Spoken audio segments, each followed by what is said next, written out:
कल आप लोगों को मैंने अम्ल के बारे में थोड़ा बहुत बताया। तो अम्ल के और भी कई चीज़ हैं, बारी बारी करके संक्षिप्त रूप में भी चल रहे हैं कि अम्ल क्या है, इसके बारे में जाना। और आज आप जानेंगे संक्षिप्त रूप में ही कि क्षारक यानी कि बेस क्या होता है, इसके बारे में आज जानकारी हम लोग प्राप्त करेंगे। तो उम्मीद करते हैं कि अम्ल के बारे में आप लोगों ने जो कुछ सुना या देखा वह कुछ न कुछ आपको सहायता अवश्य करेंगे। इसी तरह से आज फिर हम आपको क्षारक के बारे में यानी क्षारक के बारे में, बेस के बारे में बताने जा रहे हैं। तो आइए सबसे पहले ये जानेंगे कि क्षारक यानी क्षार किसको कहते हैं। सबसे पहले हम क्षारक लिख दिए। तो क्षारक किसे कहते हैं, इसको समझने के लिए हमको क्या जानना है, इसका थोड़ा सा बात जान लेंगे तो अच्छा रहता है। कि वह पदार्थ जो बालूनुमा कण के समान यानी पाउडर के समान देखने में लगता होगा एक तरह से, और कैसा, तो ठोस यानी कण के रूप में वह ठोस न होगा, ठीक है। तो बालूनुमा कण के समान ठोस अवस्था में रहते हैं और छूने पर जैसे साबुन को छूते हैं तो उंगली हमारा क्या होता है, फिसलने लगता है। तो साबुन के तरह क्या लगते हैं, चिकने लगते हैं।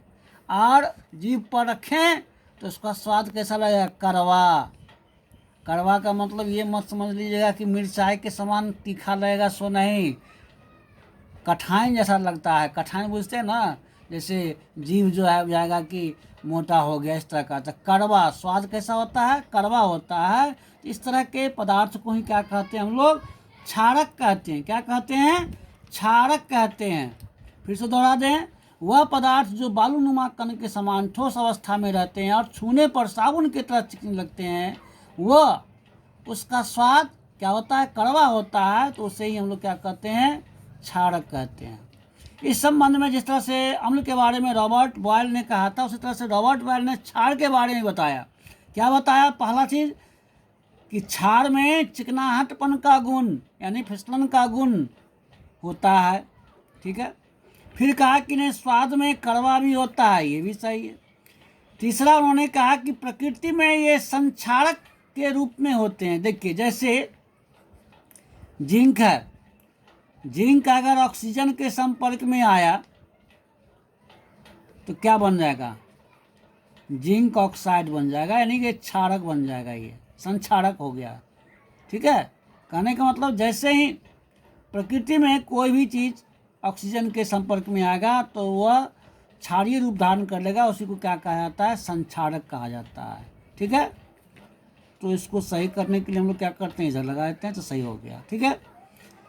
उसके बाद उन्होंने क्या कहा कि इसका जो जलीय विलयन है, किसका, क्षारक का जलीय विलयन, यदि उसमें हमने क्या किया, लाल लिटमस पत्र को डाल दिया। क्या किया, लाल लिटमस पत्र को डाल दिया तो कैसा उसका रंग हो जाएगा, लिटमस पत्र का रंग तो नीला हो जाएगा, ठीक है। फिर उन्होंने कहा कि क्षारक में यह गुण होता है कि यदि उसमें तेल को रख दिया जाए या गंधक को रख दिया जाए, ठीक है, तो क्षारक के जो घोल होंगे यानी विलयन, उसमें वह क्या होगा, मिल जाएगा, घुल जाएगा, बिल्कुल घुल जाएगा, दिखाई नहीं देगा। यह पावर क्षारक में देखा गया है, ठीक है। उसके बाद अंत में उन्होंने क्या कहा, रॉबर्ट बॉयल ने, कि अम्ल से कौन, तो क्षार, कौन, तो क्षार, किससे, तो अम्ल से अभिक्रिया करके यानी रिएक्शन करके, रासायनिक संयोग करके करता है क्या, तो अपना गुण भी खो देता है, क्षारीय गुण भी खो देता है, और अम्ल का भी क्या करता है, तो अम्लीय गुण को नष्ट कर देता है। तो जैसे एग्जाम्पल 4 है कि अमोनियम हाइड्रोक्साइड, और कीजिएगा NH4OH, अमोनियम हाइड्रोक्साइड ये क्षारक हो गए, और HCl ये क्या हो गए, अम्ल हो गए, ठीक है। ये क्षारक और ये हो गया अम्ल, ये दोनों जब मिलता है तो दोनों मिलकर क्या करता है, तो अब क्षारक में से OH हट जाएगा और हाइड्रोक्लोरिक में से क्या होगा, Cl हट जाएगा, तो क्या हो जाएगा, NH4Cl बन जाएगा। क्या बन जाएगा, NH4Cl, यह दवा के रूप में, लवण के रूप में हमको मिलेगा। ठीक है, और जल बच जाएगा, यानी ये ठोस रवा के रूप में हमको मिलेगा। ठीक है, तो जब ये रवा के रूप में मिलेगा तो ध्यान रखें, जैसे गैस में हम लोग को ऊपर की ओर तीर देते हैं, अगर रवा मिलेगा तो तीर क्या करेंगे, नीचे की ओर इंडिकेटिंग कर देंगे कि यह रवा के रूप में हमको प्राप्त होगा, यानी लवण के रूप में प्राप्त होगा। ठीक है, इसी तरह से और भी हैं, जैसे है कि zinc oxide, ZnO, zinc oxide को हमने क्या किया, तो नाइट्रिक अम्ल के साथ HNO3 के साथ रिएक्शन करवाया, तो क्या बनाया, तो जिंक नाइट्रेट बनाया। क्या बनाया, जिंक नाइट्रेट, NO3 का होल ट्वाइस, ये जिंक नाइट्रेट हो गया। और जल बनाया। क्या बनाया, जल बनाया। तो बैलेंस तो पूर्ण रूप से होगा नहीं, तो हम लोग इसको क्या करें, बैलेंस्ड करने जाएंगे। तो देखिए कि यहाँ जिंक एक, यहाँ नाइट्रेट का जो ग्रुप है उसमें नाइट्रोजन 1 है, ऑक्सीजन 3 है, लेकिन यहाँ पर क्या देख रहे हैं, नाइट्रोजन हो गया 2 और ऑक्सीजन हो गया 6। तो इस परिस्थिति में इसको 2 बनाने के लिए हम लोग क्या करते हैं, तो इस नाइट्रोजन के पीछे 2 लगा देंगे, तो यहाँ 2 तो मिल जाएगा। और ऑक्सीजन भी क्या हो गया, ये 6, तो 3 दूना 6 भी पूरा है। लेकिन हाइड्रोजन पर गौर कीजिए कि हाइड्रोजन 2 हो गया और ऑक्सीजन 1 हो गया।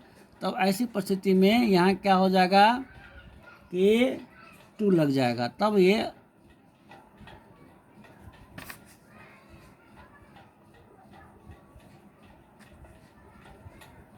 लगाएंगे तो भी काम चलेगा। ठीक है, तो इस तरह से ये भी क्या होगा, ये रवा के रूप में मिलेगा। जिंक नाइट्रेट जब भी मिलेगा तो रवा के रूप में, लवण के रूप में हमको मिलेगा। अर्थात कहने का अर्थ हुआ कि जब भी कोई क्षार, ध्यान दीजिएगा, जब भी कोई क्षार किसी अम्ल से रिएक्शन करेगा तो वह लवण का निर्माण करेगा, ध्यान रखिएगा। और लवण का निर्माण जो करेगा तो इस परिस्थिति में क्षार अपना क्षारीय गुण खो देगा और अम्ल का अम्लीय गुण भी नष्ट करके क्या बना लेगा, तो लवण बना लेगा। ठीक है, अब देखिए कि जल में विलीयता के आधार पर, क्षार को जल में हम लोग घोलते हैं ना, तो जल में विलीयता के आधार पर क्षारक को कितने भागों में, 2 भागों में बांटा गया है। कौन कौन, एक होता है जल में विलय, एक क्या होता है, जल में विलय, और दूसरा होता है जल में अविलय। तो जल में विलय क्षारक कौन कौन है, जो जल में मिल जाते हैं, बिल्कुल अगर गिरा देंगे तो क्या होगा, जल में वह मिल जाएगा। तो जैसे नाम आता है किसका किसका, तो सोडियम हाइड्रोक्साइड, ध्यान दीजिए किसका, तो सोडियम हाइड्रो ऑक्साइड। ठीक है,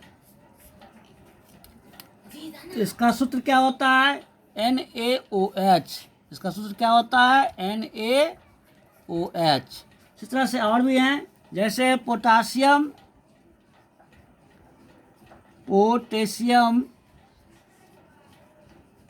हाइड्रोक्साइड,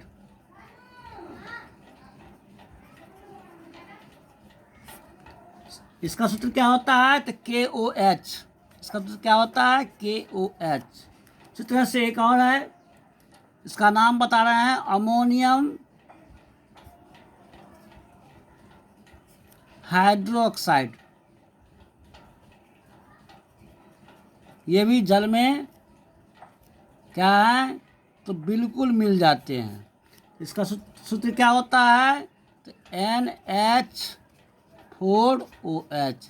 इसके अलावा और भी हैं क्षार जो जल में बिल्कुल क्या होते हैं, मिल जाते हैं। विलय का मतलब क्या होता है, मिल जाना।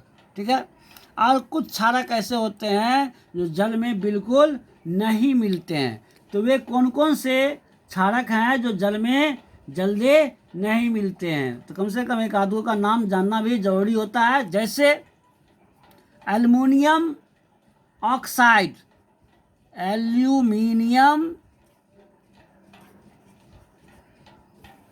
ऑक्साइड, ये जल में बिल्कुल डालेंगे तो नहीं मिलेगा, बिल्कुल नहीं मिलेगा। इसका सूत्र क्या होता है? Al2O3, Al2O3।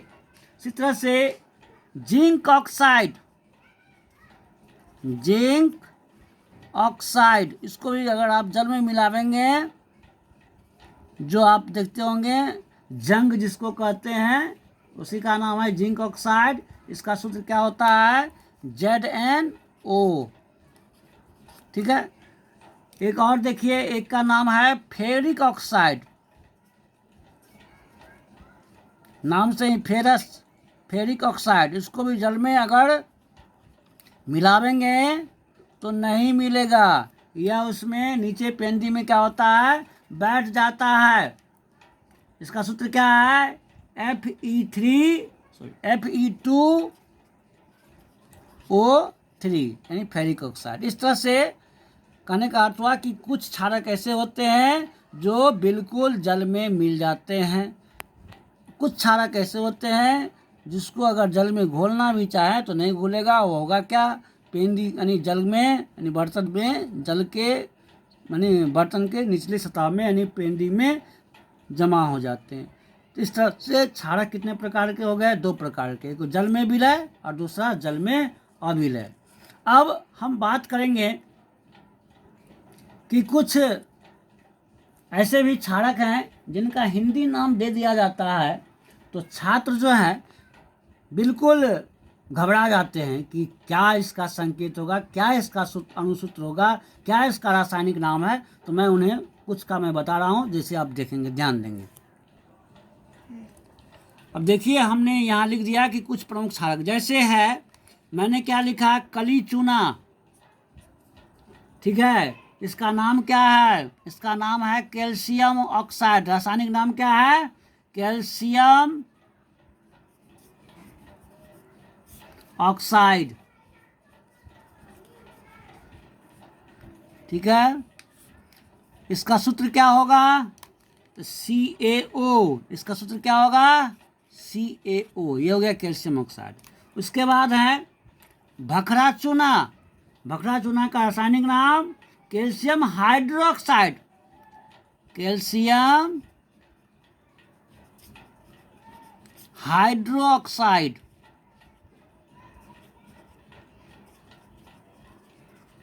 अब इसका भी सूत्र चाहिए। इसका सूत्र क्या होता है?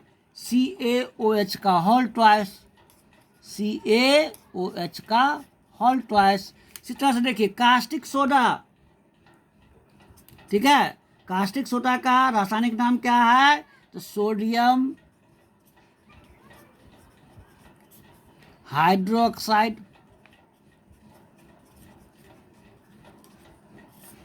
अब इसका रासायनिक सूत्र, अनुसूत्र क्या होगा? तो NaOH। इसका रासायनिक सूत्र क्या हो गया?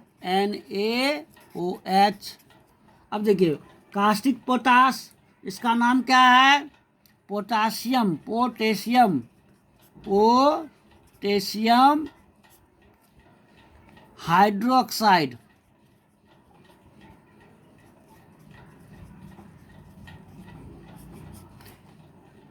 इसका सूत्र क्या है? तो KOH, के पोटासियम, उसमें हाइड्रोक्साइड लग गया। अब देखिए चूना जल।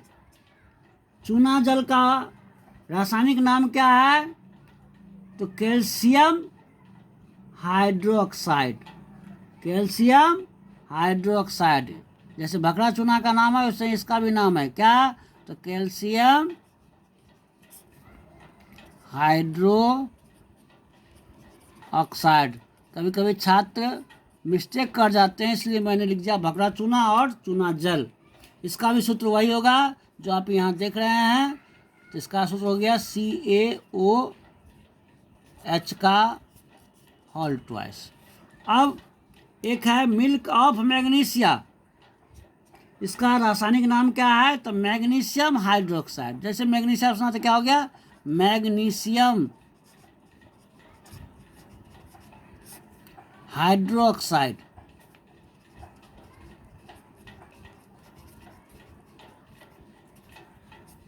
इसका सूत्र क्या होता है?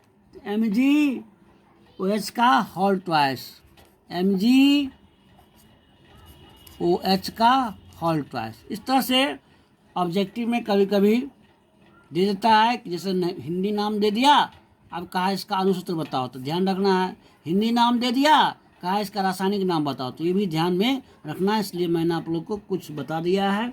अब देखिए, यदि हमको ये न पता हो कि दिया गया जो विलयन है वह अम्लीय है कि क्षारक है, ठीक है, और हमारे पास में लिटमस पत्र भी नहीं है, क्या नहीं है? लिटमस पत्र भी नहीं है, तो हम लोग घरों के अंदर बहुत तरह के पदार्थों का उपयोग करते हैं, जिसका उपयोग हम लोग सूचक के रूप में यानी पहचान करने के रूप में जो है कर सकते हैं। जैसे हल्दी है ना, लाल रंग के पत्ते वाला गोभी देखे होइएगा, चुकंदर देखे होइएगा। तो जैसे हल्दी है, तो हल्दी का हम लोग क्या करेंगे? जल में, है ना, टुकड़े को जल में क्या करते हैं? उबाल करके पानी तैयार कर लेते हैं, तो हल्दी का विलयन बन जाता है। जैसे लाल पत्ता का, गोभी वाला पत्ता का लाल रंग का होता है, उस पत्ते को कट करके पानी में उबालेंगे तो उससे भी हमारा एक कह सकते हैं सूचक तैयार हो जाएगा। जैसे चुकंदर है, तो चुकंदर को कट करके हम लोग उसको उबालेंगे, तो पानी में ही उबालेंगे ना, तो उससे भी एक विलयन तैयार हो जाएगा। तो हल्दी का रंग, अब देखिए गौर कीजिए, हमने यहाँ लिख दिया है, क्या लिख दिया है? तो जो दैनिक जीवन में उपयोग करने वाले जो वस्तु हैं उसका नाम, और पता नहीं है कि यह अम्लीय विलयन है कि क्षारीय विलयन है। अब देखिए, हल्दी का विलयन का रंग कैसा होता है? अगर तैयार करेंगे तो कैसा रंग आएगा? पीला आएगा। कैसा आएगा? पीला आएगा। अगर हल्दी को हमने अम्लीय विलयन में, जैसे नींबू के रस में अगर डाल देंगे तो उसका भी रंग कैसा रहेगा? पीला हो जाएगा। उसका रंग कैसा हो जाएगा? पीला हो जाएगा। लेकिन अगर कोई क्षारीय विलयन का घोल है, उसमें अगर हल्दी डाल देंगे तो उसका रंग कैसा हो जाएगा? लाल। कैसा हो जाएगा? लाल हो जाएगा, अथवा ब्राउन कलर, भूरा कलर का भी हो सकता है, ठीक है। अब देखिए, लाल के पत्ता गोभी, लाल वाला पत्ता गोभी का हमने लिक्विड तैयार रखा, तो इसका रंग कैसा होगा?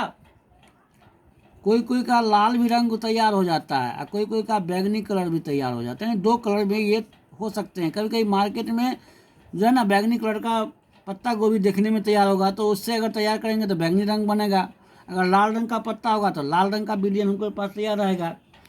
अब देखिए, अगर अम्लीय विलयन में इस लाल पत्ते के गोभी का विलयन का जो हम डालेंगे लाल अम्लीय विलयन में, तो उसका रंग भी क्या रहेगा? लाल ही रहेगा, ठीक है, लाल हो जाएगा। और अगर क्षारीय विलयन में डालने जाएंगे तो उसका रंग कैसा हो जाएगा? क्षारीय विलयन का रंग हरा हो जाएगा, ठीक है। अब चुकंदर का विलयन है, तो चुकंदर का रंग जब भी होगा तो कैसा कलर होगा? तो बैगनी कलर होगा। कैसा कलर होगा? तो बैगनी कलर होगा, ठीक है। अगर अम्लीय में डाल देंगे तो उसमें अम्ल का जो रंग होगा वह कैसा हो जाएगा? बैगनी कलर का हो जाएगा, ठीक है। और अगर क्षारीय विलयन में डालेंगे तो उसका रंग कैसा हो जाएगा?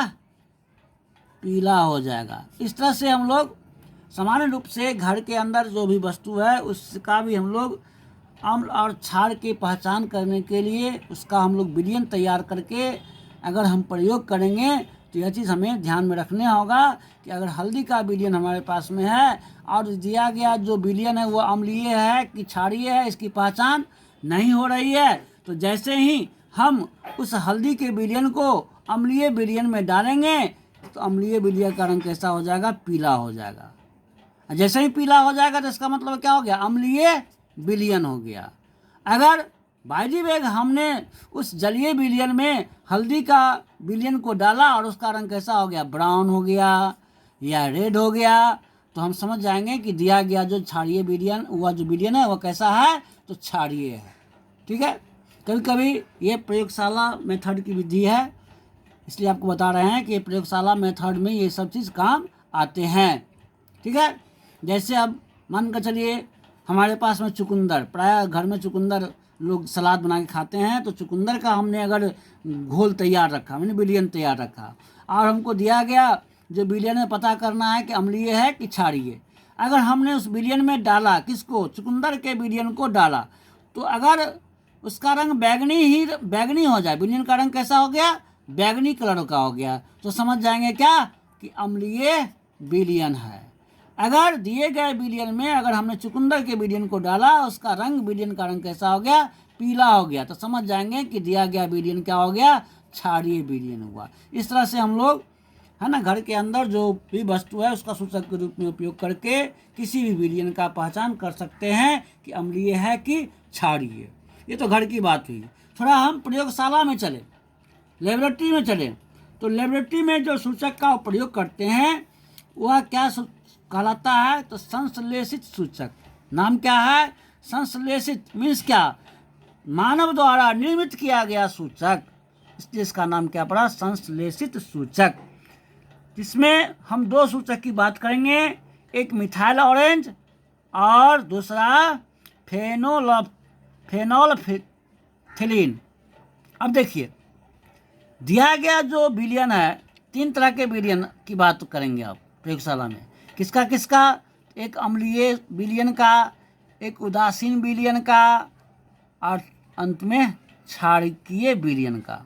ठीक है, अब देखिए अगर हमने मिथाइल ऑरेंज को